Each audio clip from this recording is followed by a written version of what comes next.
On va voir avant le dernier témoignage de ma mère de 2003, août 2003, 3 mois avant son décès à l'hôpital Bélier à Nantes. Ensuite, nous passerons par les procès-verbales, la plainte, mon procès-verbal d'audition, hein, puisqu'on a vu que la brigadière qui m'a auditionné comprend que je me fasse harceler, comprend que ma mère est handicapée, qu'elle est sans défense, comprend que les impôts ne vont pas saisir ou demander de l'argent à ma sœur qui est aussi héritière à ce moment-là. Donc elle comprend tout. Sauf que elle n'a pas le droit de réfléchir par elle-même, de raisonner par elle-même. Elle est aux ordres de la commissaire et du brigadier Noël qui la forme à la manipulation psychologique et l'ironie. Hein. Vous voyez, c'est sa stratégie. Lui, il se fout de la personne en même temps. Hein, puisque quand même parle de la CEDH, c'est se foutre du citoyen, hein, donc on les paye à manipuler, harceler les citoyens en fonction de leur appartenance politique ou de leur classe sociale. Donc on l'a bien vu que donc nous sommes bien sur un abus de pouvoir de la commissaire et de l'agent Noël, hein, avec la personne du parquet, hein, la commissaire Paris, Rennes, Fougères. Donc à Rennes, hein, le tribunal de grande instance, il est à 50 mètres du commissariat central. La chambre des notaires 35 est à 50 mètres du TGI, à 100 mètres du commissariat central. Le tribunal des prud'hommes est à 150 mètres aussi, tout est dans le même secteur, le même quartier on pourrait dire, et vous avez une grande cantine pour les fonctionnaires, donc à la limite il y a la proximité des vice-procureurs, parce que ce qu'il faut savoir c'est qu'il y a beaucoup de vice-procureurs qui sont sédentaires, qui habitent là tout le temps, qui sont là depuis 10 ans, 20 ans, 30 ans. Et il y en a beaucoup. Il n'y a que les têtes, hein, on va dire, les procureurs de la République qui tournent, certains autres fonctionnaires, les présidents, bien sûr, les juges, mais il y a beaucoup de sédentaires. Donc la proximité, le copinage, c'est très facile pour eux. Vous voyez, donc c'est pour ça qu'il a fallu aller auprès du doyen ou auprès du premier président pour casser, je dirais, le trafic d'influence de la commissaire avec cette vice-procureure, parce qu'ils sont souvent au téléphone. Et donc, pertinemment, tous les flics de base, les premières lignes, et rendre hommage à tous ceux qui ont tourné de dos, donc c'était il y a à peu près 7-8 ans, facile. Donc on voyait ça sur les réseaux sociaux, ils en ont parlé un petit peu dans l'information, de tous les policiers qui tournaient le dos à l'institution, hein, puisque nous étions sous les quotas des verbalisations abusives, donc la manipulation hiérarchique, donc là les ordures et les racailles des commissaires qui ont suivi, parce que vous êtes avec des personnes qui ne disent pas non à quelque chose qui est contraire à la loi. Vous voyez, pour eux, ils en ont rien à foutre. On leur dit ça, voilà. 39-45, on leur dit, il faut chasser les juifs, on va prendre les juifs, on va les foutre dans les gens, c'est normal. Là, on leur dit, il faut niquer, escroquer les citoyens, c'est normal. Avec, bien sûr, la complicité des sous-préfectures, des préfectures, des préfets, hein, puisque là eux aussi, c'est leur petite carrière de merde. Hein, leur petite notation, leur petite promotion. Donc il y avait les flics qui tournaient le dos, je dirais, à cette institution et au syndicalisme aussi, puisque ce sont exactement les mêmes. Voilà. Donc leur rendre hommage, hein, puisque certains aussi se sont suicidés, hein, et il y en a qui ont été poussés au suicide par les cadres hiérarchiques, mais il faut pas le dire, il faut protéger les ordures et les racailles de ces commissaires, de ces préfets, voilà, toutes les ordures de brigadiers qui vont escroquer, harceler des citoyens pour les pousser à la faute, pour leurs petits résultats personnels, pour leurs petites notations. Parce que tous les flics de base le savent très bien. Quand ils arrêtent des délinquants, voilà la roulette, voilà l'étalage, dégradation, casse, ivresse sur la voie publique. Donc quand ils chopent ces personnes-là, ces citoyens en flagrant délit, qui les amènent au commissariat, qui sont auditionnés et tout ça, après un coup de téléphone au parquet, hop, on leur fait un rappel à la loi. Hein, surtout dans les grandes villes, ils sont habitués, hein, les voleuses dans les métros, les pickpockets, tout ça. Voilà, on leur fait des rappels à la loi. Donc, ce sont réellement des infractions et des délits qui ont été constatés par des interpellations d'agents de police, hein, ou de brigades spécialisées. Et qu'est-ce qu'ils font derrière? C'est un rappel à la loi, c'est un classement sans suite, condamnation, pour marquer ça sur le casier judiciaire, voilà, de dire oui, on t'a déjà fait un rappel à la loi, ici. Vous voyez, pour la récidive. Mais là, c'est réel. Vous voyez, tandis que moi, en fin de compte, il n'y a aucune menace, il n'y a aucun chantage, on vous fait un rappel à la loi pour vous condamner de manière insidieuse en disant bah oui mais non c'est classé, t'as pas de poursuite, mais c'est une condamnation, c'est la dictature des parquets dans leur trafic d'influence entre la commissaire, le brigadier et le parquet. C'est-à-dire que vous avez des réseaux de personnes qui sont pourries, corrompues, ou qui sont dans les copinages, et que pour les quotas politiques du blanc français, condamné, c'est facile. Parce que si vous refusez un fichage, qui est illégal en soi, on vous dit, vous faites un délit. Si vous refusez de vous faire ficher, vous commettez un délit. D'accord? Par contre, si vous avez du fric, que vous envoyez un avocat vous représenter, là, ils vont pas ficher l'avocat. Ils vont pas vous demander de venir vous ficher, parce que l'avocat dirait non, pourquoi vous les fichez? C'est un rappel à la loi. Un rappel à la loi, vous fichez pas les gens. Vous voyez? Donc nous sommes bien sur des abus de pouvoir en bande organisée, dans l'impunité totale, dans les récidives de ces ordures, de ces vermines, de commissaires, de brigadiers et de parquets. Je n'ai aucun respect du tout pour ces gens-là. Quand je suis obligé de leur parler, bien sûr, je ne vais pas dans l'outrage, j'en ai pertinemment conscience, mais je n'ai aucun respect pour ces ordures qui sont des personnes dites morales, qui ont prêté serment et qui se sont parjurées. Voilà. Et bien sûr, une petite allusion aussi au Conseil d'État, puisqu'on en vient ici, puisque le Conseil d'État utilise aussi la CEDH pour escroquer de l'argent public.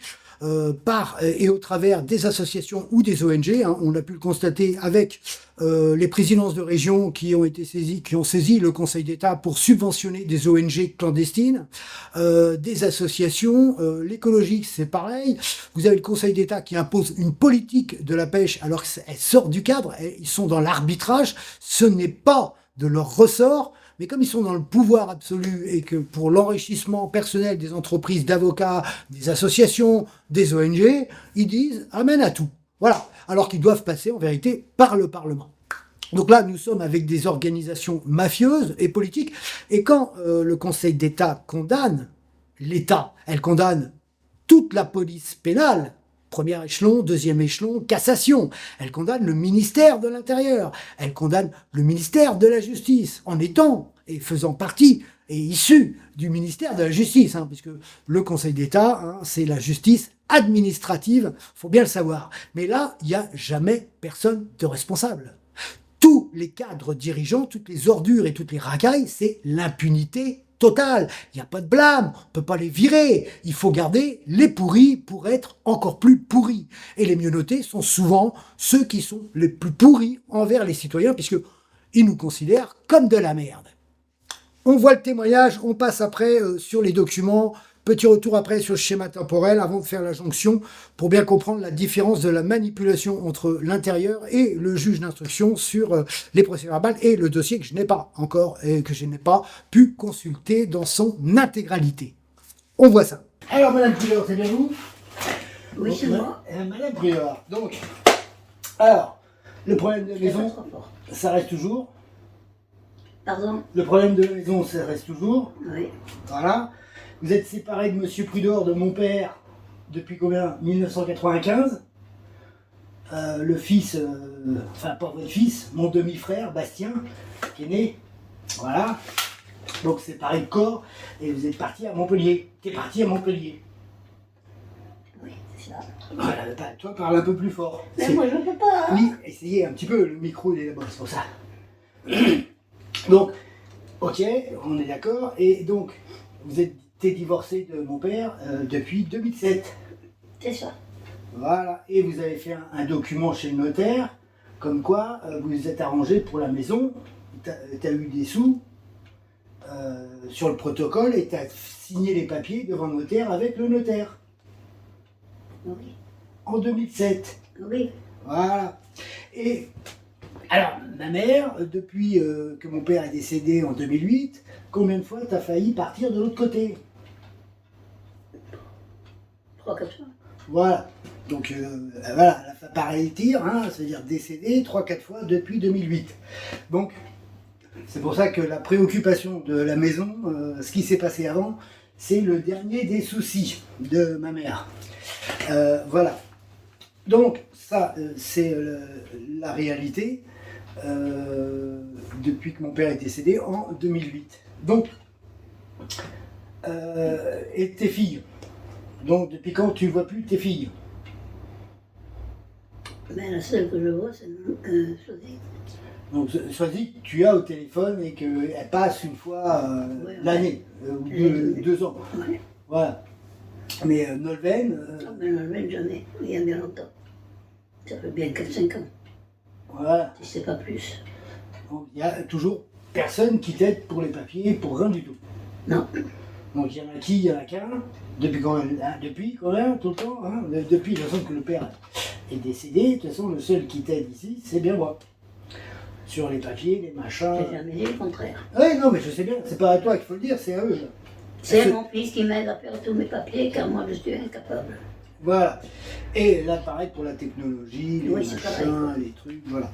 Donc pour régler tout ça, voilà, il faut que ça soit dit. Donc on refait une vidéo pour dire encore, je mets pas le couteau sous la gorge à ma mère, je viens d'aller la chercher au prieuré de Vertou, c'est ça, où elle était partie en séjour de 5 jours, une semaine, en style un petit peu vacances, quoi. Voilà. Et donc, voilà, pour la mobilité, c'est pas forcément évident. Voilà, donc elle est handicapée, soit elle se déplace en fauteuil roulant ou avec ça, donc elle est sans défense. Elle ne peut pas se déplacer. Juste derrière, il y a le lit médicalisé. Je vais tourner la caméra pour montrer. Tout est dans la même pièce. Voilà. Donc ça, c'est pour, je dirais, le futur, puisqu'il faut refaire les vidéos, parce qu'on a déjà fait beaucoup de vidéos. Enfin, une ou deux vidéos déjà, pour qu'on a amené devant le tribunal administratif. On a fait des documents qu'on a fait au notaire aussi, mais ils ne reconnaissent rien. Voilà. Et donc, qui c'est qui reçoit la taxe d'habitation? La taxe foncière, c'est bien toi. Qui est la propriétaire d'une maison où elle ne devrait pas être propriétaire? C'est bien toi. Voilà. Et c'est pas elle qui s'en occupe, puisque c'est moi qui gère tout l'administratif. Ok, Madame Prior, on va faire une vidéo pour votre petit-fils. On est d'accord? D'accord. Pour bien comprendre, démontrer les manipulations, l'esprit vicieux, pervers des ministères, hein, de cette technocratie, hein, des hauts fonctionnaires et des politicards, hein, toutes les racailles et les vermines traditionnelles des gouvernements anti-français. Donc Légifrance, hein, République française. Alors, qu'est-ce qu'on voit? Direct, Code de procédure pénale. Là, nous sommes sur l'article préliminaire du Code de procédure pénale. J'affiche bien en grand, il y a 2 lignes. Nous sommes d'accord? La procédure doit être équitable, contradictoire et préserver l'équilibre des droits, ce qui n'est pas réalisé au sein des commissariats où les brigadiers sont les objets de la dictature et du harcèlement de la commissaire. Voilà, donc ça c'est clair, vous avez que 2 lignes. Maintenant, on va voir sur Dalloz. Le code de procédure pénale, voilà, donc là nous sommes sur l'article préliminaire. Bon, la personne suspectée ou poursuivie peut faire l'objet d'une prise sur décision ou sur le contrôle effectif de l'autorité judiciaire. Elles doivent être strictement limitées aux nécessités de la procédure, proportionnées à la gravité de l'infraction reprochée et ne pas porter atteinte à la dignité de la personne. Donc, en étant dans l'abus de pouvoir de me ficher sur un rappel à la loi, elle porte atteinte à ma dignité, hein, puisqu'il faut que je me déshabille pour qu'elle photographie mes tatouages. Voilà, hein, il joue là-dessus, hein, bien sûr. Il doit être définitivement statué sur l'accusation dont cette personne fait l'objet dans un délai raisonnable. Donc, ça veut dire que attendre 3 ans pour m'auditionner sur sur la plainte de Baron, c'est aussi un abus de pouvoir, ça rend irrégulier la procédure. Mais là aussi, comme vous êtes dans une dictature hiérarchique, la dictature des postes, hein, donc de l'intérieur juridique, hein, parce que la commissaire, c'est l'officier du ministère public devant les tribunaux de police. Toute personne condamnée a le droit de faire examiner sa condamnation par une autre juridiction. Donc voilà, quand je refuse de signer, c'est mon droit. De faire un recours, c'est aussi mon droit, mais comme vous êtes sur la dictature des parquets et de la collaboration, complicité de la commissaire avec une vice-procureure du parquet, c'est toujours l'omerta, la censure, la dictature. Il faut aller toujours taper plus haut pour que on ramène ces personnes.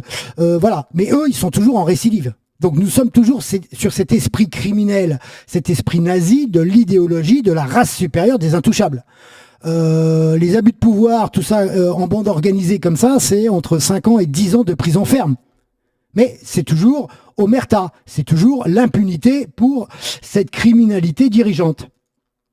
Donc on voit bien que ici l'article 1er commence à la page 36. Ça veut dire que l'article préliminaire qu'on vient d'à peine survoler, hein, on a survolé juste la première page, il y a 35 pages sur le code de procédure pénale d'Alloz. Donc il y a 35 pages qui sont cachées aux citoyens. Voilà, c'est ça qu'il faut dire. Et ce qui nous intéresse dans l'article 1er, c'est l'immunité judiciaire. Donc c'est le principe de base, je dirais, de la justice. Ne donneront lieu à aucune action en diffamation, injure ou outrage, ni les discours prononcés, ni les écrits produits devant les tribunaux. Cette expression doit s'entendre de toutes les juridictions devant lesquelles les droits de la défense peuvent s'exercer. Il en est ainsi de la juridiction d'instruction. C'est-à-dire que toutes les condamnations cachées que j'ai sur mon fichier Cassiopée pour des pseudo-outrages par la criminalité des présidentes des TGI de Rennes, c'est là encore des abus de pouvoir, c'est la criminalité organisée. Parce que là, tous les documents qu'amène cet inspecteur Baron, c'est les documents que je lui ai fournis. Tous ces documents font partie de procédures et donc il n'y a aucune action en diffamation, il n'y a aucun outrage, il n'y a aucun injure, il n'y a aucune menace. C'est la vérité propre et dure. Plainte Baron, donc le brigadier de police Cédric Four, que je ne connais pas, qui m'a jamais auditionné. Donc voilà, qui prend la plainte de cet inspecteur divisionnaire. Donc là, ça commence directement ici. Vous voyez, il y a très peu d'écrits avant. La plainte va commencer direct, hein, c'est un fonctionnaire, finance.gouv. Donc il met que, voilà, sur les faits, je prends acte, je précise responsable, concernant la famille Prudor. Donc il met concernant la famille Prudor. Il met pas Monsieur Yannick Prudor en premier lieu. Et après, va arriver Prudor Yannick. Il me demande d'arrêter mes escroqueries, d'arrêter le harcèlement. Mais là, il précise pas que c'est au niveau de ma mère. Il ne précise pas que c'est les frais des 10% supplémentaires en concernant les taxes foncières. Donc, il ne précise rien. Donc, il ne dit pas la vérité, et entièrement la vérité. Il ne parle pas non plus de ma sœur, qui ne veut pas saisir. Il m'a déclaré avoir suffisamment prévenu, il faut savoir s'arrêter quand il est temps.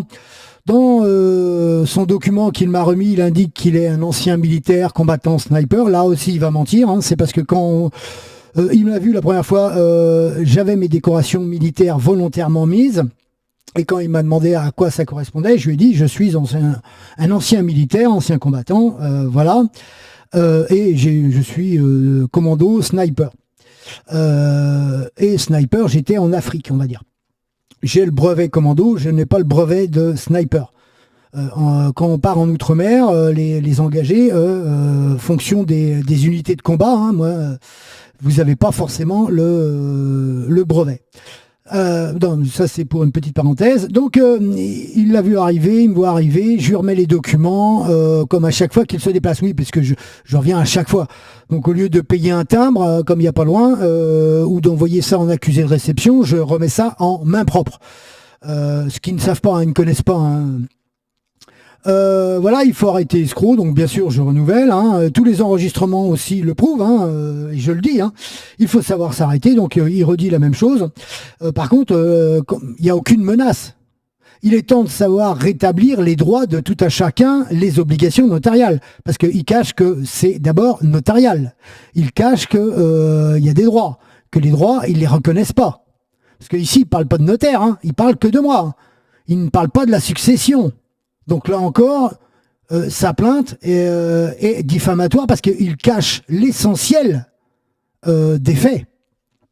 Ensuite, il est reparti en criant légitime défense, oui, parce que je lui ai dit que j'enregistrais, bien sûr, et il me dit oui, non, c'est illégal. Oui, mais bien sûr, là, on est dans un cadre pénal et la légitime défense reconnaît et la Cour de cassation a reconnu plusieurs fois des enregistrements dits sauvages ou ou de défense de citoyens comme être des preuves pour faire éclaircir et éclater la vérité. Et c'est tout le principe de la justice, mais qui n'est pas reconnu ni par les commissaires, ni par les juges d'instruction, ni par le parquet, hein, puisqu'ils sont en train de fabriquer des coupables, fabriquer des casiers judiciaires sur les blancs français, hein, pour les statistiques de l'esprit nazi, l'idéologie de la race supérieure des ministères, des gouvernements. Donc je prends acte que vous mettez le formulaire, remettez le formulaire des droits, dépôt de plainte, personne. Voilà, donc beaucoup de blabla, et il est une victime. Il se fait passer pour une victime. Il n'y a aucune menace.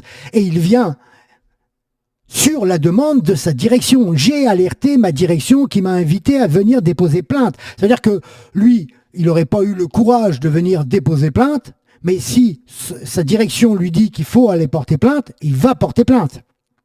Voilà, c'est stipulé ici en bleu, là. Donc, département, région et ministère de l'économie, hein, puisque en 2017, hein, j'étais sur les conciliateurs et sur le médiateur. Mais là, pareil, il ne parle pas des médiateurs, il ne parle pas des conciliateurs, il ne parle de rien du tout. Donc, vous voyez, ici, il y a du mensonge. C'est clair, donc il cache la vérité dans sa plainte. Et voilà, donc c'est prouvé et c'est avéré. Donc là, c'est mon audition, hein, voilà.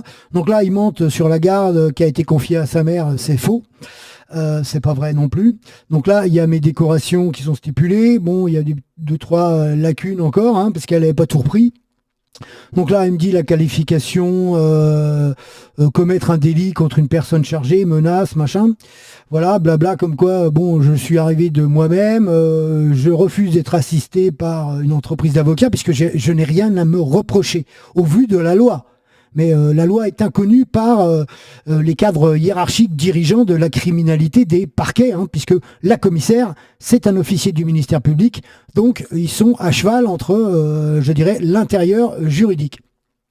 Donc sur les faits, voilà, exactement, vous avez entendu 13 minutes d'enregistrement, donc plus d'1 heure d'audition, hein, j'ai dû passer 2 heures au commissariat en tout, hein, le temps d'arriver, le temps qu'elle aille demander la première fois si je pouvais enregistrer, qu'elle aille demander, parce qu'elle comprenait rien en procédure, hein, parce que le Conseil d'État, elle sait pas ce que c'est, hein, elle savait pas que c'était une procédure administrative, donc elle connaissait pas grand chose.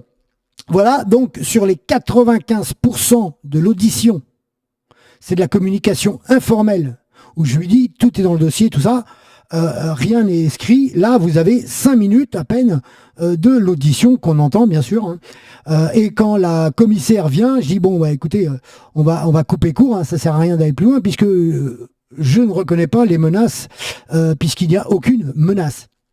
Donc j'estime écrit que je lui ai remis, j'estime que je suis dans mon bon droit au vu de la plainte pénale. Donc la plainte pénale est transcrite du 12/3/2019 qui inclut les différents documents que vous avez dans la procédure ainsi que les enregistrements vidéo, audio que j'ai également transmis au parquet. Donc là, c'est quand même bien marqué noir sur blanc. Ici, il n'y a pas de complot. Vous voyez, comme va le faire supposer encore le parquet, hein, encore des vice-procureurs, encore le juge d'instruction. Il n'y a pas de complotisme. C'est la vérité pure et dure de leur criminalité commune envers les citoyens français. Et c'est bien stipulé, pour moi, ce n'est pas une menace que de faire appliquer la loi et de déposer plainte. Donc, je ne reconnais pas les faits de la qualification de menace et de chantage et de vouloir commettre un délit. Parce que porter plainte, c'est pas un délit en France, à moins que, vous voyez, comme vous êtes avec des criminels, quand vous dites que vous allez porter plainte, ça devient un délit. Donc voilà, et après il faut arrêter. Bon, l'escroc me repose la même question, hein, qui est écrite sur la plainte. Tout est à procédure de mon droit, l'audition. Je fournis les preuves que ma mère est handicapée à plus de 80%, que je suis personne handicapée, que ma sœur, voilà, tous les dossiers qui ciblent ma mère. Voilà, et là c'est bien stipulé aussi. Prouver le harcèlement administratif moral qui cible ma mère. Personne handicapée à plus de 80%. Donc elle a mis le strict minimum, voilà, mais là, elle comprenait que je n'étais pas en tort. Mais ça ne la gêne pas de me faire un rappel à la loi et de me ficher. Parce que il faut pas que le brigadier ait un cerveau, c'est la commissaire qui impose sa dictature, sa loi, et les brigadiers n'ont pas à réfléchir ou à poser de questions autres. Donc ça, c'est les documents qui sont cachés. Si vous n'avez pas les dossiers, ben vous les avez pas. Donc nous avons le mensonge de la commissaire. Il reconnaissait les faits. Donc j'ai pas reconnu les faits. Hein. C'est marqué noir sur blanc sur l'audition. Donc là, c'est bien marqué que c'est en 2017. Ok, donc c'est bien la commissaire Gadret-Martine, commandant divisionnaire fonctionnel à Fougères, en octobre 2017, hein, voilà. Donc, au vu du code de procédure pénale, au vu de l'article préliminaire et au vu de l'article premier, elle est dans les abus de pouvoir, la criminalité, le harcèlement, la persécution avec son brigadier Noël. Et pour bien le démontrer, ça c'est encore un document du dossier qui est caché, hein, voilà, donc c'est toujours lié à la procédure, vous voyez, hein, date de décision en septembre 2020. Vous verrez que sur le schéma sagittal, il faut attendre janvier 2021 pour que je sois entièrement relaxé, hein, dans un classement sans suite pour absence d'infraction. Donc on est bien ici pour démontrer l'abus de pouvoir de la criminalité du parquet et de cette commissaire. Sur le fichage, hein, atteinte à l'intégrité morale de la personne, rappel à la loi, c'est bien dans les classements sans suite. Donc si on vous classe le dossier sans suite, on ne doit pas vous ficher ou imposer un fichage pour créer un délit. Vous voyez, c'est-à-dire ils peuvent ficher qui ils veulent et puis dans ce cas-là, vous refusez, vous êtes dans le délit et on vous condamne. Vous voyez la facilité de la médiocrité de cette criminalité gouvernementale, politique et hiérarchique. Parce que là, ils en deviennent vicieux et pervers et ils forment les gens à être vicieux et pervers. C'est ça qu'il faut dire, c'est ça qu'il faut voir. Voilà. Donc c'est vu clair et net. Que la barre temporelle ici, donc la plainte a bien été enregistrée par le brigadier Pomerol. Nous sommes sur le chapitre 3. Donc vous voyez l'intervention du brigadier Pomerol dans son ironie, mais il n'aborde pas les différents dossiers que j'ai vus avec lui où les victimes sont toujours totalement ignorées par ces racailles. Ils ont plus de considération pour les criminels et la criminalité normale du syndicalisme que pour les victimes, hein, qui font partie de l'opposition.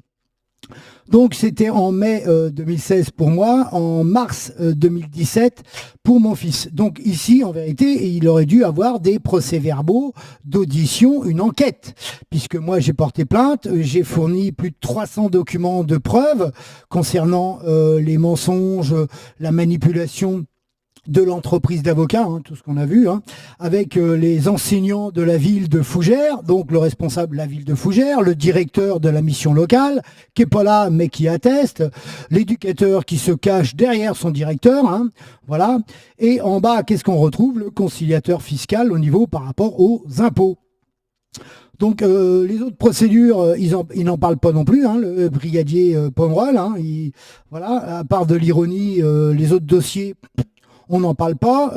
Il ne me parle pas non plus quand je l'ai interpellé sur le harcèlement concernant, je dirais, les inspecteurs divisionnaires des impôts, hein, puisque la plainte elle va être cachée et donc par la commissaire. Hein, donc la commissaire, c'est une complicité très très active, puisque est-ce que c'est elle qui a dit au brigadier Pomerol de ne pas enquêter? Qui c'est qui a saboté les dossiers? C'est bien toujours la commissaire, et laquelle a menti sur la plainte de Baron, hein, comme on l'a vu sur le document, c'est bien encore cette commissaire de Fougères, qui est pour moi un esprit criminel dans l'idéologie de la race supérieure. On fait ce qu'on veut, on est intouchable.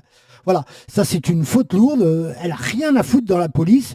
Voilà, c'est des criminels notables, et à la limite, elle est 90% plus criminelle que les personnes qu'elle a interpellées ou fait verbaliser par ses équipes dans les abus de pouvoir et les verbalisations abusives pour les quotas de son commissariat et les quotas pour les primes de ses brigadiers et agents de police sous le sarco criminel que nous verrons bientôt dans le futur.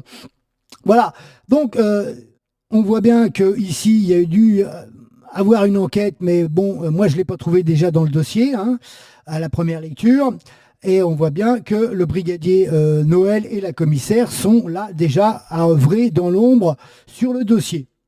Alors maintenant, si on, hop là, on va agrandir un petit peu, on va revenir là. J'obtiens gain de cause, donc, en janvier 2021, hein, la relaxe de la plainte, hein, parce qu'il n'y a strictement rien hein, sur la plainte. On n'a pas vu qu'il y a une menace. Je ne lui ai pas dit que j'allais lui casser la gueule, que j'allais trafiquer sa bagnole, il y a aucune menace. Il y a seulement, je vous avais prévenu. Bah, excusez-moi, je vous avais prévenu.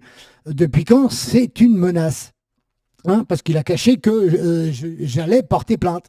Et tout a été fait. Hein, voilà. Et ce qu'il cachait, hein, c'est que lui, il vient pas de lui-même.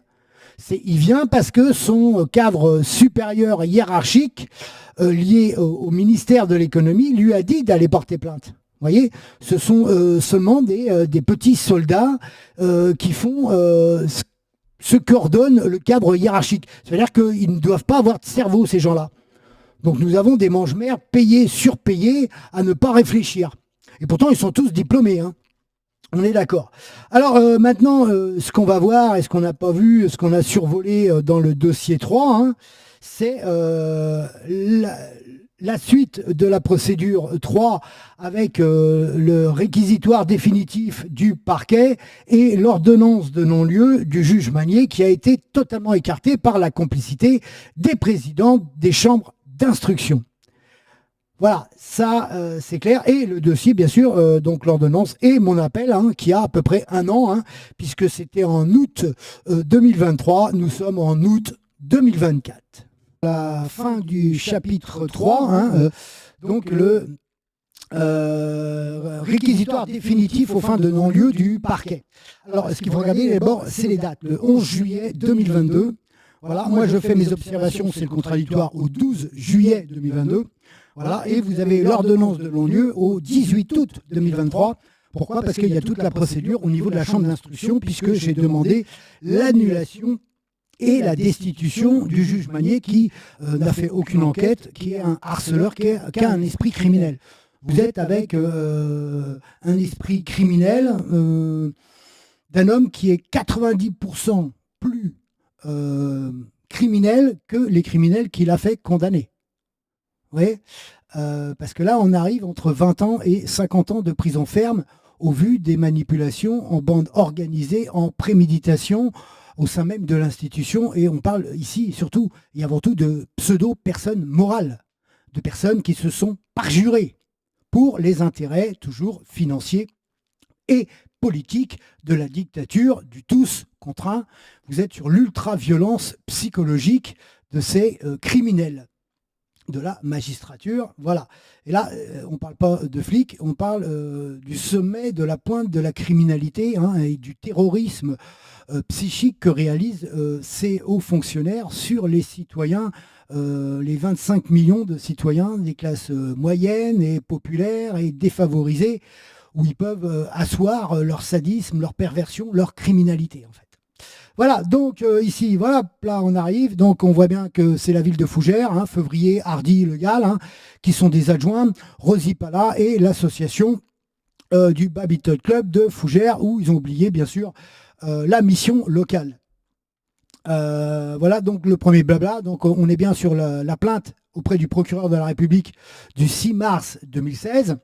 Et hop, là, on commence sur les affabulations. Le 11 janvier 2019, il déposait plainte avec constitution de partie civile contre la ville de Fougères auprès du doyen des juges d'instruction. Donc, ce n'est pas une nouvelle plainte. Non, non, c'est la même plainte, c'est un recours normal. Vous avez affaire à des incompétents. Ça, c'est pour relaxer les vrais criminels aussi. Hein. Parce que là, les avocats, eux, ils ont le droit de dénoncer ça, de trouver que c'est un vice de procédure, mais pas les citoyens. Parce qu'avec les citoyens, eux, tout est permis, il n'y a pas de caméra, il n'y a pas d'enregistrement. Vous êtes avec la pire criminalité, les pires racailles, les pires vermines que vous pouvez avoir. Elles sont dans la justice pénale en France quand le citoyen ose et se défend seul en utilisant les lois de la République qui sont totalement ignorées par cet esprit nazi, hein, l'idéologie de la race supérieure des fonctionnaires intouchables. Donc voilà, nous arrivons sur la manipulation et le terrorisme du procureur de la République. Était annexée la procédure de plainte déposée contre la notaire Cheftel, la chambre notaire Ille-et-Vilaine, pour des faits d'abus de confiance. Donc là, on parle bien d'escroquerie. menaces et harcèlement. Donc il y avait les menaces. Donc vous avez des parquets qui ne savent pas utiliser un ordinateur.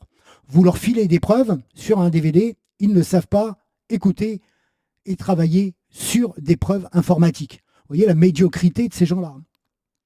Entendu le 12, donc la seule audition, le seul travail qu'a fait ce pseudo-magistrat, hein.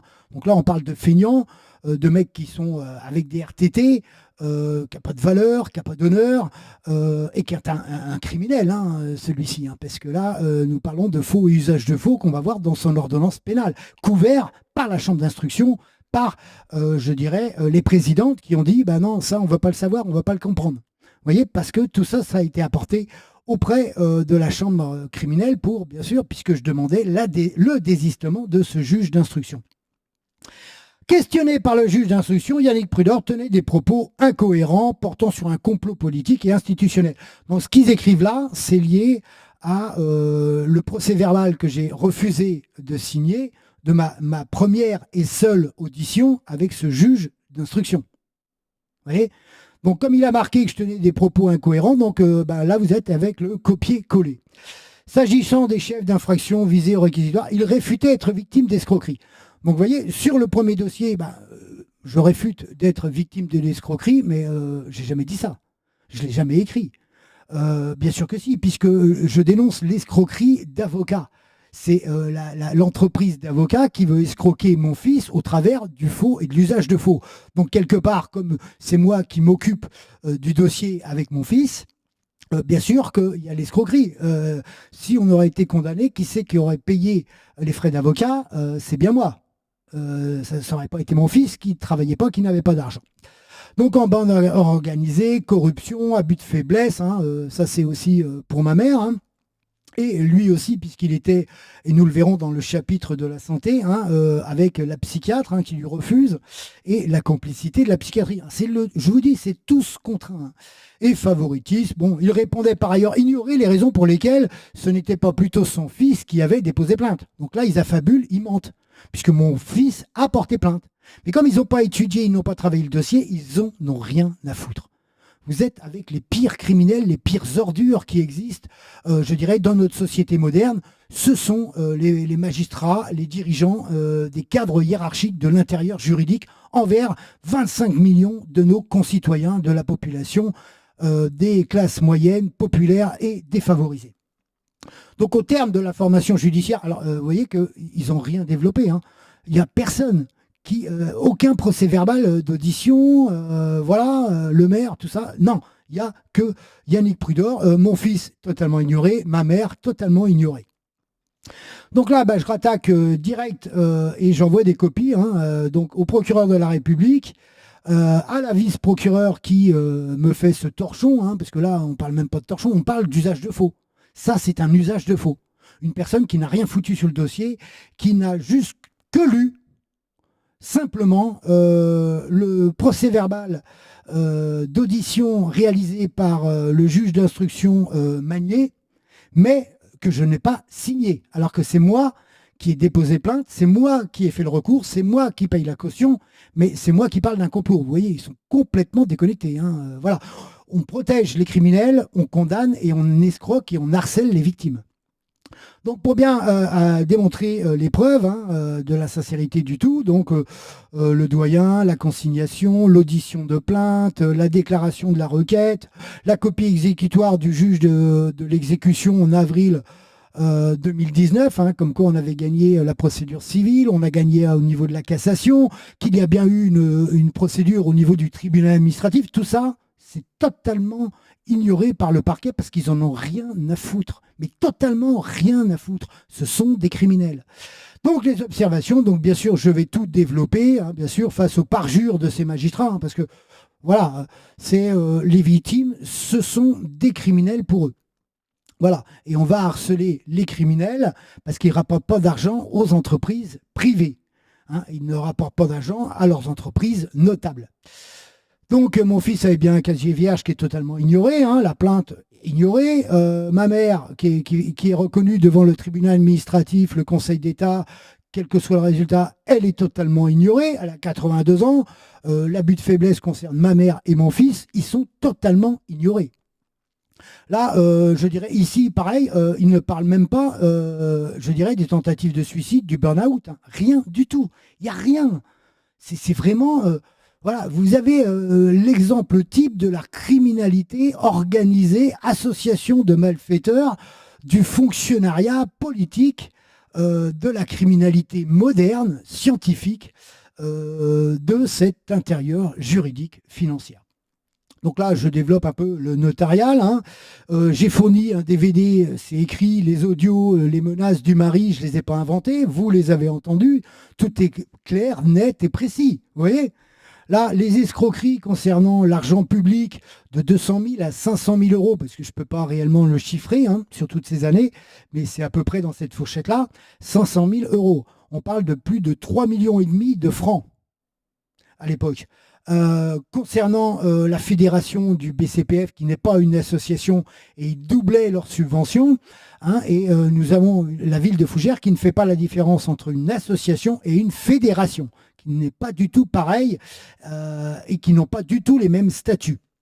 Voilà, donc tout est développé, réalisé, car ces femmes... juge de cassation, voilà. Quant à la discussion du parquet, les preuves ont été fournies. Le parquet n'a jamais réalisé de vraies investigations comptables, ignore volontairement la loi associative. Donc voilà, tout est bien développé. Voilà. Il n'y a pas d'anguille sous roche. Hein. Tous les noms, on va les voir après par ces motifs. Voilà. Donc il y a bien 2 procédures, mais ils font croire qu'il n'y a qu'une procédure. Donc le numéro d'instruction là n'a jamais... Ils utilisent ce numéro d'instruction pour cacher cette plainte contre l'escroquerie notariale. Voilà. Et vous avez donc l'ordonnance, on remonte, voilà, l'ordonnance de non-lieu, bon, les blabla habituels. Donc là, par contre, lui, il va affirmer que on a gagné au niveau de la Cour d'appel civile, qu'on a gagné 38 000 euros. Voilà. Il évoquait également une autre procédure engagée, et donc là encore, mensonge, usage de faux du juge Magnier. Il évoquait également une autre procédure, donc moi je ne peux pas évoquer. Je porte plainte. Quand vous portez plainte, c'est que vous envoyez un dossier au procureur de la République. Donc, je n'évoque pas une autre plainte. J'ai jamais mis, et vous avez bien vu que les 2 chapitres, je ne parle pas de la ville, je ne parle pas de l'enseignement, je ne parle pas du sport quand je suis sur la succession. Donc, ça n'a rien à voir. Donc, le 4 février, la dite plainte. Donc là, c'est que je t'embrouille le cerveau. Hein. Là, il va mentir encore sur la plainte au niveau du juge, du doyen des juges d'instruction, où, bien sûr, j'ai payé 1 000 euros de consignation pour dire, voilà, ma plainte, elle n'est pas abusive, elle est fondée. Vous voyez ? Donc, bien sûr, on passe sur la complicité du parquet national financier, hein, parce que pour eux, 500 000 euros pour les politiques, pour leur achat électoral, c'est normal. Vous voyez, qu'on augmente les impôts des Fougerets, les taxes foncières, c'est normal. Parce qu'ils ont le droit de se refiler de l'argent pour le travail. Vous voyez, vous êtes sur de la corruption moderne. Voilà, c'est pas que de l'enrichissement personnel. Une information judiciaire a été ouverte, mais il n'y a aucune enquête, il n'y a aucun document, il n'y a aucun procès verbal, il n'y a aucune convocation. Voilà. Il n'y a aucune recherche comptable non plus. Hein. Était annexée à la présente procédure une autre plainte déposée le 12 mars. Voilà. Donc là, il ment encore était annexé. Donc là, il y a la complicité avérée, cette fois-ci, entre le procureur de la République, les présidents du TGI, puisque le président était au courant, hein, par le conseil régional du notarial, la commissaire aussi, bien sûr. Hein. Donc la commissaire, le procureur de la République, le président et le juge d'instruction Magnier. Parce que c'est ça qu'il faut dire. Lors de la première audition, voilà, qu'il s'agissait d'un délit pénal, mettait en fonctionnement un appareil électronique. Donc là, encore la manipulation avec mon enregistreur. On a bien vu que j'avais pas de propos incohérents. Je parle clairement au niveau de l'audition avec la brigadière. Hein. Là, c'était exactement pareil, sauf qu'il y a plein de communications informelles qui ont été détournées pour me faire passer pour un complotiste. Voilà, parce qu'ils veulent vous faire passer pour un débile. C'est le propre des harceleurs, c'est le propre de leur criminalité. Ils sont formés à la manipulation, au mensonge, à la criminalité pour condamner des blancs français, pour protéger et couvrir la vraie criminalité clandestine, immigrationnisme et étrangère. Il affirmait qu'il avait été discriminé. Il répondait par ailleurs ignorer les raisons pour lesquelles ce n'était pas son fils qui avait déposé plainte. Donc il va toujours mentir et affabuler. Voilà. Mais on ne parle jamais des personnes mises en cause. On ne parle pas de la mairie. Il n'y a aucun procès-verbal de la mairie, aucun procès-verbal des adjoints, du BCPF, de la notaire. Il n'y a aucune enquête. Bon, le reste, c'est du blabla. Hein. Voilà, donc ça m'a été envoyé au 18 août, je l'ai reçu le 21 et hop là, le même jour, le 21 août, acte d'appel, je me suis pointé là-bas pour faire appel. Donc là, nous sommes encore sur le dossier au niveau de la chambre d'instruction, une nouvelle fois, auprès de la cour d'appel de Rennes. Voilà, donc j'ai demandé aussi en même temps le dossier, copie du dossier, que je n'ai toujours pas parce qu'il se renvoie la balle. Vous avez la complicité des greffières. Ah bah oui, hein. Les greffières le savent. Elles savent qu'elles couvrent et elles travaillent pour des esprits criminels, des menteurs et des manipulateurs. Vous voyez, quand c'est des dossiers comme ça, c'est l'omerta. C'est la grande muette. C'est le secret du tous contre un. Voilà, les victimes sont doublement, triplement, quadruplement victimes. Ils sont même ignorés par cette pseudo-justice. Vous êtes bien ici sur des flagrants délits de l'esprit criminel de la justice administrative, la dictature de ces gouvernements, parce que vous êtes avec les ministères. Ces ministres sont coupables et sont complices. Quand il y a des procédures condamnées au niveau du Conseil d'État, toutes ces personnes sont dans l'impunité. Ils gardent les ordures, ils gardent les vermines, ils ne sont pas virés, alors qu'ils encourent de 20 ans à 50 ans de prison et qu'ils vont être toujours dans la récidive. On voit tous les noms des coupables au travers de ces deux procédures qui sont toujours en cours. Pour une visualisation de l'ensemble de la responsabilité, alors là, des entreprises privées qui sont associées, je dirais, à la justice, en rouge, donc en bleu clair, en rouge, c'est les administrations judiciaires, et en jaune, tous les hauts fonctionnaires dirigeants. Là, vous avez que des dirigeants, des hauts fonctionnaires. Alors, notaire, nous avons Gauthier Jean-Louis le premier, Cheftel Laurence. Après, chambre notaire 35, Gwendal Texier.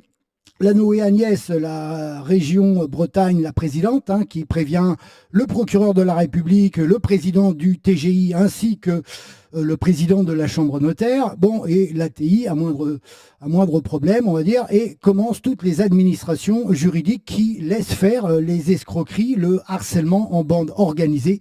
Donc nous avons la Cour des comptes avec le procureur général Johannes Gilles, le centre des impôts de Fougères. Donc le premier, bien sûr, je ne l'ai pas mis, parce que c'est le seul qui a été correct. Hein. Ça commence réellement avec l'inspecteur divisionnaire Joël Lecourt, les saisies à ma mère, Baron Yves qui fait rentrer des huissiers, Royal Catherine qui royalement s'en fout, hein, et la plainte cachée bien sûr de Baron, et Madio Laurent que ça amuse après et qui me réalise les mains levées des saisies une fois que j'ai acquitté l'ensemble de la dette.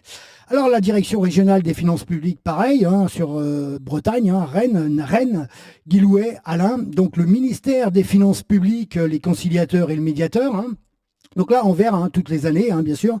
Donc le médiateur à Caen, c'est Arnal Sège, hein, qui nous dit tout le monde doit payer, sauf donc ma sœur Nolven aussi, mais ma sœur est totalement ignorée volontairement par le Centre des impôts et la direction régionale des finances publiques. Donc les conciliateurs, les fiscaux départementaux de Rennes, c'est Viennot Rémy, Jean Denard Pierre, Fernam Marianne. Voilà, donc nous arrivons au tribunal administratif, la manipulation et le terrorisme du Conseil d'État. Donc le président de la deuxième chambre, c'est Raymondé. La greffière du tribunal administratif Rio, le juge administratif qu'on ne connaît pas puisque c'est le premier président du tribunal administratif de Rennes, Hoffmann, qui s'est substitué pour envoyer ça à la cour d'appel d'administration de Nantes avec la complicité du président de la sixième chambre, Lenoir, le greffier en chef, Rivoal. Et on en arrive bien sûr au Conseil d'État, le greffier en chef, Truabo Nadine, l'aide juridictionnelle Roussel-Olivier, donc quand on fait appel, c'est Mikalawa Lardennais, et le président de section du contentieux, Comprexel, Jean Denis. Donc voilà, vous êtes jugé sans avocat, sans droit de défense, c'est contraire aux lois de la République, vous êtes bien dans une dictature administrative du Conseil d'État, et le président, c'est Goulard Guillaume.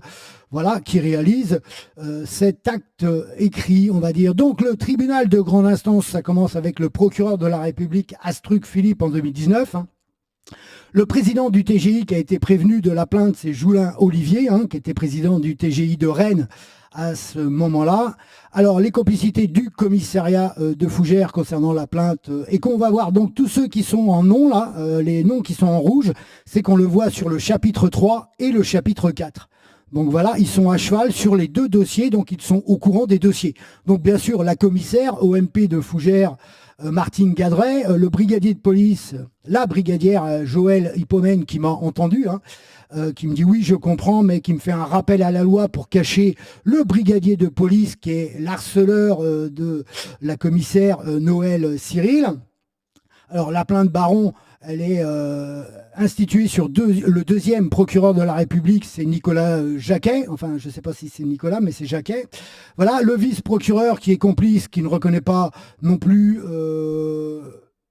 la loi, l'article 1er du Code de procédure pénale, c'est Anne-Lise Jarton, hein, la complice avec la commissaire de Fougères. Et donc là, nous arrivons avec la complicité du chapitre 3 pénal, la procédure pénale. Nous retrouvons bien sûr la commissaire et nous retrouvons le brigadier chef de police, Gaël Pomerol, qui m'a auditionné sur les plaintes, enfin, c'est pas une audition, hein, qui a réalisé les plaintes concernant la ville de Fougères et le BCPF, qu'on voit et qu'on a vu dans le chapitre 3, les dossiers. Et donc nous avons les procureurs de la République, Jacquet et Astruc, qu'on retrouve, hein, bien sûr. Le bureau du procureur, c'est Vitré, le nom. Donc le procureur général Alain Legosse, hein, au niveau. La première vice-présidente du TGI, Véronique Lano, hein, que je préviens concernant, je dirais, la méthode. Non, c'est celle qui a été prévenue voilà, de la plainte aussi, celle-là. Vice-président en charge des juges d'instruction, Magnier, voilà, le juge Magnier, hein, qui mélange volontairement les deux dossiers. Hein. Vous voyez la lourdeur administrative, toutes les preuves audio, vidéo qui sont avérées, hein, qui sont totalement ignorées par la criminalité de ce juge. Hein. Donc la présidente du TGI, c'est Rivaille, à ce moment-là, Béatrice Rivaille, hein, que je préviens et qui nous dit la seule chose, allez voir une entreprise financière d'avocats, donc ils travaillent pour les intérêts personnels et les enrichissements personnels des entreprises d'avocats.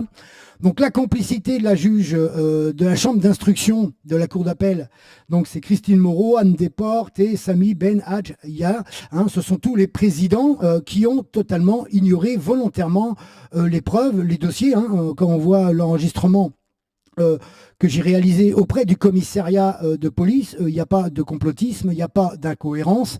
Là, ils ont caché aussi, je dirais, le réquisitoire définitif du, comment ça s'appelle, du parquet, hein, où ils parlent de complotisme, où ils ne savent même pas que j'ai gagné auprès de la chambre de cour d'appel civile, que j'ai gagné auprès de la cassation. C'est hallucinant de voir l'incompétence volontaire de cette complicité criminelle. Hein.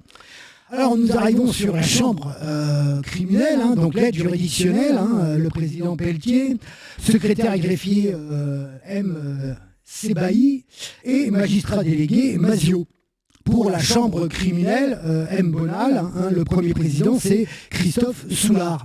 Donc voilà, donc vous êtes avec, je dirais, cette complicité généralisée, ou alors vous faites encore là une demande d'aide juridictionnelle, le dossier est étudié à l'aide juridictionnelle, et pendant ce temps-là, vous êtes jugé dans votre dos, là encore, sans que vous ayez eu le droit de vous défendre, sans que vous ayez un avocat. Parce que pour les criminels, il y a un avocat commis d'office. Pour les victimes, il n'y a aucun avocat. Donc sur l'ensemble de ces deux chapitres, hein, le chapitre 3 et le chapitre 4, mon fils et ma mère sont totalement ignorés. Et donc nous sommes aussi sur de l'abus de faiblesse en bande organisée. Hein. On peut parler maintenant d'association de malfaiteurs. Hein. Tous ignorent, tous participent. Nous sommes à 44 personnes. Alors, ça a été envoyé. Et bien sûr, le parquet national financier, c'était en 2018, Blachon Jean-Luc. Alors maintenant, les noms qui sont oubliés de la procédure du chapitre 3, hein.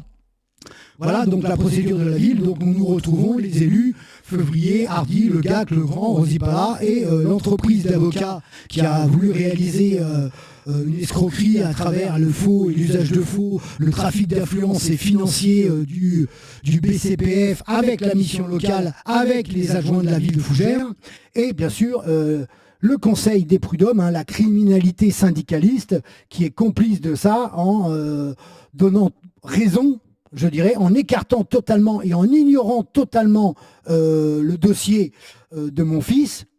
Voilà, où les lois de la République ne sont pas reconnues. Donc ici, voilà, et donc là, on retrouve la procédure pénale, tous les noms qu'on a vus. Donc là, ils sont bien en noir, on les retrouve en rouge sur là. Donc nous sommes avec 50 fonctionnaires, hauts fonctionnaires, cadres et dirigeants politiques.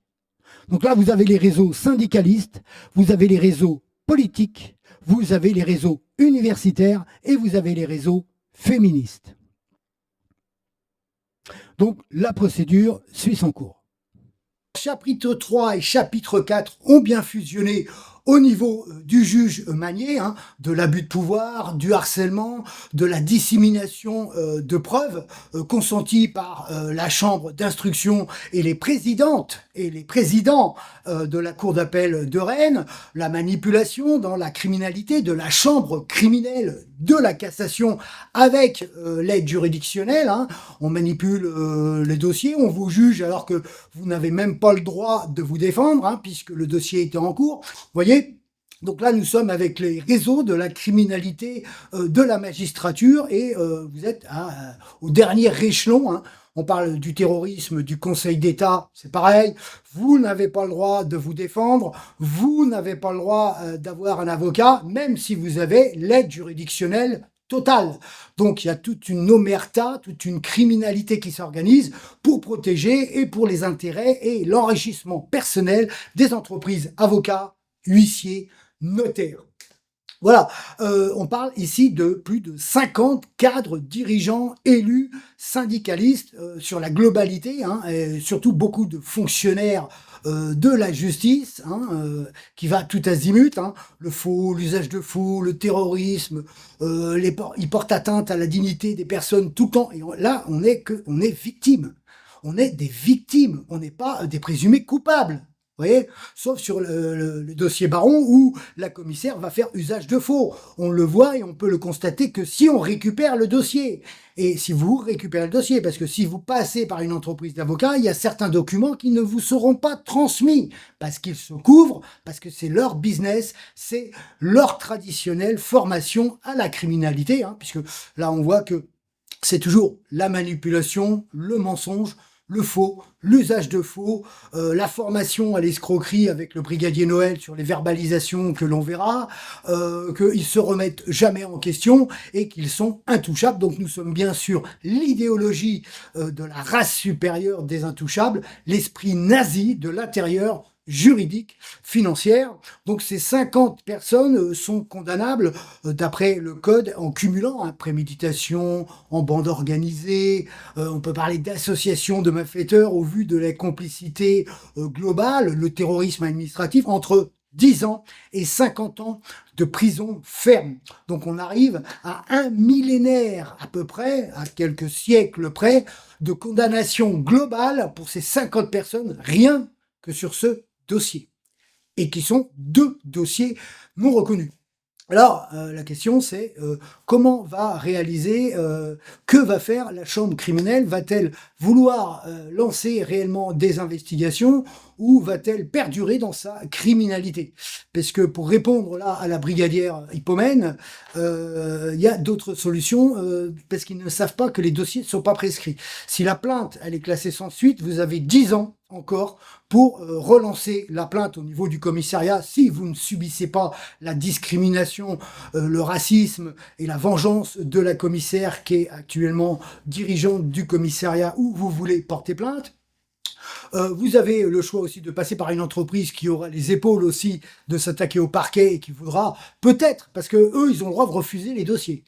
On vous oblige des fois des avocats, mais ils ont le droit de refuser. Vous êtes les pigeons. Donc 30 millions de nos concitoyens sont les pigeons de cette criminalité, dictature, omerta judiciaire, où les gouvernements cautionnent tout ça, et c'est eux qui font tout pour protéger cette criminalité, parce que ce sont leur électorat, c'est leur famille. Une autre solution qui est envisageable aussi, c'est les lois de la République, c'est l'enquête parlementaire, mais il faut avoir un groupe parlementaire, hein, ce qui n'était pas le cas avant avec le Rassemblement national, parce que l'Intérieur, la justice et le ministère de Bercy doivent rendre des comptes. Pourquoi le harcèlement en bande organisée, l'abus de faiblesse, abuser des personnes, pourquoi cette criminalité organisée, pourquoi il n'y a pas d'enquête, pourquoi le juge a le droit d'harceler, pourquoi le juge cache l'enregistrement audio dans ses menaces, des abus de pouvoir, de vouloir me condamner pour outrage.